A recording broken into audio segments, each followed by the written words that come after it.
What's going on, everybody? B. Scott, I'm here with Godzilla. And on today's show, bringing you a Thursday night football preview. We got the Jacksonville Jaguars on the road against the Cincinnati Bengals team. This looked pretty good through the first 3 weeks of football. And then also, we're going to be going through the AFC North as a whole, giving you a recap 3 weeks in of the outlook for the rest of the season for this division. Yeah, some of those guys, they look pretty good, but some of them don't got it. Yeah, absolutely. So keep it locked and loaded right here at the first 4 downs. You already know. Drop it.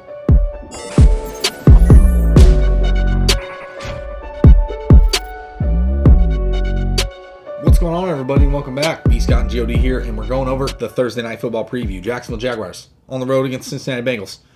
Going to be a tough place to play since he played great at home. They've looked good on the season as a whole. And then obviously we're going to go over the recap of the AFC North. So before we do today's content, don't forget, like the video, subscribe, share, thumb bell, all that good stuff. Comment if you want to hear about a team or ask us any questions about anything, fantasy related, NFL related. I got a question. Okay. What happened to the Niners? Yeah, the Niners, they lost with 30 seconds left. That's okay. But anyway, we'll get to the matchup, Thursday Night Football. We'll start with that. Jacksonville Jaguars on the road against Cincinnati Bengals. 46 over and under. Cincinnati favored by 7.5, minus 7.5 here. Jacksonville has actually looked better through the first couple weeks. Their team is putting it together a little bit, but albeit the Bengals have looked good. Period. The offense is rolling. You see Jamar Chase. That connection is real. 4 touchdowns through 3 games for Jamar Chase. No T. Higgins in this matchup. Tyler Boyd is more than effective. I don't think Jacksonville's going to be able to slow down Cincy, period. Joe Mixon went off on these Jaguars before in his career, so I like all these guys in this matchup. I just don't see Jacksonville having a chance on the road here. Yeah, Jacksonville is looking better as a team a little bit. You know, you look at them the last couple of weeks, started the season not running the ball at all. You know what I mean? Going from 5 carries to Jen Robinson to 11 to 15 last week, which he had an okay day in the fantasy world. But, you know, Cincinnati plays pretty good defense at home. You know what I'm saying? I really think that they're going to beat them up here. You know what I mean, to be honest with you. And looking at game script wise, you know what I'm saying? Even though T. Higgins is out in this game, they bring the next man up, and that's Ogden Tate, a big body guy who's more than viable as a red zone threat. So that's another way to score for the Cincinnati Bengals. I would be surprised if they don't win by 7 here, but, you know, given that Trevor Lawrence still has the number 1 turnover rate on the season. Yeah, of course.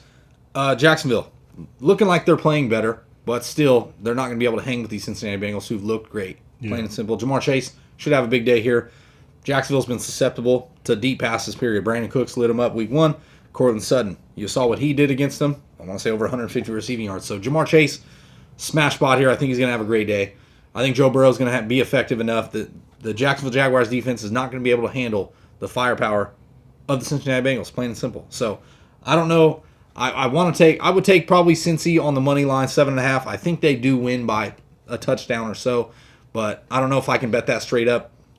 Maybe I just don't see Jacksonville being that close in this game to be able to bet them. Yeah, I don't know. Maybe they air it out a little bit more. You know what I mean? Like you said, Bates is out for this game. So, you know, and given that Jacksonville's average margin of victory here is only 4.7 a game, you know, maybe you'll be more inclined to take the money line. But ultimately, I got Cincinnati just winning at home in this one. Yeah, of course. So we can move on. We'll talk about the recap for the AFC North as a whole. We'll start with the Pittsburgh Steelers, 1-2 in the division. The offensive line, that was the problem coming in. Guess what? It's still a problem. I'm not sure if that was a problem coming in. I think Ben Roethlisberger was the problem. Well, there was issues on the offensive line. It was a new retooled, reworked offensive line that struggled last year. And this is the problem. The retooling of the offensive line was supposed to be the hope, right? And the thing is every week they're hoping it gets better. But then you look at, you compare it to the Las Vegas Raiders, who retooled that offensive line. Take a look at what they're doing now. Yeah, the common denominator is Ben Roethlisberger is still bad. Yes. You know what I mean? So you look at 19 targets to the running back position. That's embarrassing. Yeah. Given the wide receivers that you have on that team and, you know, Freiermuth and everybody else that's involved with this offense, they should be beating more teams, at least by a score. But they're not. I think Pittsburgh is in trouble. And for them to get out of this thing, they got to sit Ben. They got to go to the locker room and tell them, hey, man, it's over. Yeah. That it is what it is. I would rather go with Haskins or sign Cam Newton at this point, knowing how bad that offensive line is. You want somebody more mobile that can get out of the pocket and extend these plays for Deontay Johnson, extend these plays for Chase Claypool and the rest of the wide receiver core. Without that, they're not going to be a 500 team. I'm sorry. Yeah, I totally could agree there. Deontay Johnson banged up. Juju's banged up. Claypool seems to get banged up in every single game he plays. But, yeah, I'm on the same boat. At this point, if I was Pittsburgh Steelers, I would not be looking to win football games. Maybe you can get a high enough pick to get that quarterback because you're needing it for sure. You've needed it for a couple years now. A lot of people have said it for a long time. And now it's looking like it is time. And also, these guys are banged up. Your receiving core is completely banged up. Maybe you're putting them in very bad positions on the football field to catch the ball. Yeah, of course. And the defense, that's another issue. Banged up already. Yeah. And you saw last season they fell apart. This year, it's just happening even sooner. Yep. So it's going to be a long year for the Pittsburgh Steelers.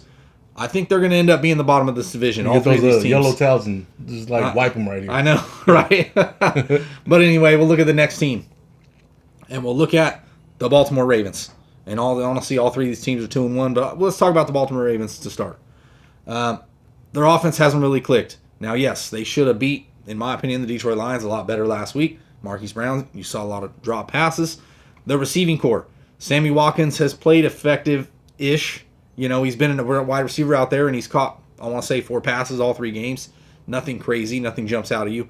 Brown's looked good. He's pulling up Sammy Watkins? Yeah, of course. So Brown looks good, but Rashad Bateman coming back off IR. We'll see how that wrinkle folds. The defense doesn't look as elite as advertised, obviously. They're missing Marcus Peters. That's a huge part of their defense. Jimmy Smith coming back. We'll have to wait and see longevity-wise how that looks. But the Baltimore Ravens are still a good football team. They still have Lamar Jackson under center. They are missing a lot of running backs. That hurts them immensely in pass protection and being able to run the ball effectively with Latavius Murray, Tyson Williams. These guys just aren't Dobbins and Gus Edwards. You know what I mean? Completely different players. So I like the Ravens here, but I still worry going forward them actually winning this division considering I think Cleveland's coming. And then Cincinnati, at this point, looks pretty good. I'm not going to say they're going to be ahead of the Baltimore Ravens. I still got them finishing behind them. But at this point, man, the Baltimore Ravens, they're going to have to lean a lot on Lamar Jackson and hope that he can take them to the promised land a lot. I'm not worried about the Baltimore Ravens at all. Yes, of course they lean on Lamar Jackson because he's the most dynamic player in the game of football. It is what it is. So I think them as being in these close of games with the added addition of Bateman and Boykin, the sky's the limit. They should do nothing but improve. You know what I mean? Yes, I think we were all upset last week with them dropping these balls. 3 touchdowns. Yes. Marquise Brown is just like, are your hands made of butter? I know. Because it's like the ball was on the ground. It was right in front of him. It makes no sense. But, that should be better. Tyson Williams, I don't know what's going on with that running game, but I do know in the footage of the practice squad, Le'Veon Bell's starting to look like that guy again. Hopefully he can get his wheels turning a little bit better, and they can run the ball a little bit more effective. I'm not really sure what Devontae Freeman could really bring at this point in his career. Right. But he does look explosive and spiry in some points. That defense, as you mentioned, Marcus Peters, Jimmy Smith is back. And Marcus Peters, on the right side of that field, he does typically have a tough showdown against any wide receiver that's on him, but he doesn't travel as much. You know what I mean? So you get a guy like Humphrey could go cover the spots that he needs to cover. Yeah. And speaking of Humphrey, I mean, we all seen in the offseason Bateman just burning this guy. Yeah. I'm excited to see what's going to happen with Bateman and this Lamar Jackson connection. And I think the Baltimore Ravens will be right there in the top of that division as they should be. Yeah, of course. I still think they're still playing very well. They lost. They beat the Chiefs in a great, outstanding victory. Yeah, let's not forget about that. They lose a heartbreaker. With no wide receivers. Yeah, they lose a heartbreaker to the Las Vegas Raiders in overtime. Really fell apart at the end of that game. And they squeaked out a win when they needed one, albeit on a record-setting kick from Justin Tucker against a terrible Detroit Lions team. Yeah, let's not forget about the 4th and 19 that Lamar Jackson executed to set up that play. So, while things are looking like, up in the air with them, they are in every game with Lamar Jackson. It don't matter who they got at wide receiver. So, that is what it is. Yeah, Baltimore Ravens still looking good. Still going to be more than likely winning the division there. Them and Cleveland, I think, are the 2 best teams. Yeah. So we'll talk about Cincinnati Bengals real quick. Joe Burrow has played pretty good. Hasn't looked great, but hasn't looked bad. Honestly, the Jamar Chase connection, you see it. Like I mentioned already, 4 touchdowns through 3 games. I think he's going to have another good day here. T. Higgins hurt. That hurts that offense a little bit. Joe Mixon, you see right now, he's carrying the ball a lot. Over 18 carries in 3 straight games. So the offense is kind of humming here. It's decent. Now, Joe Burrow, yes, he's turned the ball over a few times. 3 straight turnovers against Chicago Bears, interceptions. So, he's got to clean that up a little bit going forward if they want to be where they want to be, obviously, as a football team. And the defense, it's above average. Now, it's not great, but it's above average in most categories. So if you have an elite offense, you can get away with having a subpar defense. The problem is they're in a tough defensive division, plain and simple. So, and I would still probably say they have the worst defense in that division. I still think Pittsburgh's still a little bit better, but they haven't been playing it, and the injuries are hurting them. But the Bengals, I think, are really coming. If they can really improve on that defensive side a little more, they got a lot of weapons on offense that are young. T. Higgins, Jamar Chase, Joe Burrow. Joe Mixon, still pretty young at the running back position. So I think the Bengals are coming, but I still think they're going to finish behind Baltimore and Cleveland. Yeah, I think the Bengals are a good team. I think they're going to be very good at home and be very close on the road. You know what I'm saying? But they're just not there to take that next step. I'm not sure if they'll be a playoff team this year, but they're very close in this division. Yeah. You know what I mean? That's all I can say about that. They're pretty much the Chargers of this division. You know what I'm saying? They're right there, but they just not where you need to be to get over that hump. You know what I'm saying? I think Cleveland and Baltimore obviously have the edge in this division. Yeah, of course. So we can move on to Cleveland Browns, obviously. The headliner, coming off a 9-sack game of Justin Fields. Yeah, they look good. The defense, the front line, if they get after it like that, they're going to be tough to beat no matter what. Yeah. We know the secondary is good. They brought in a lot of playmakers. A lot of people were questioning the defense started off slow, just like Tampa is starting off slow right now on defense. And I'm telling you, I don't think they got out of bed yet. That's what I'm saying. As soon as these motors start kicking up, these fronts that they have, I mean, it's barbecue chicken from there. You know what I mean? Odell looked great last week.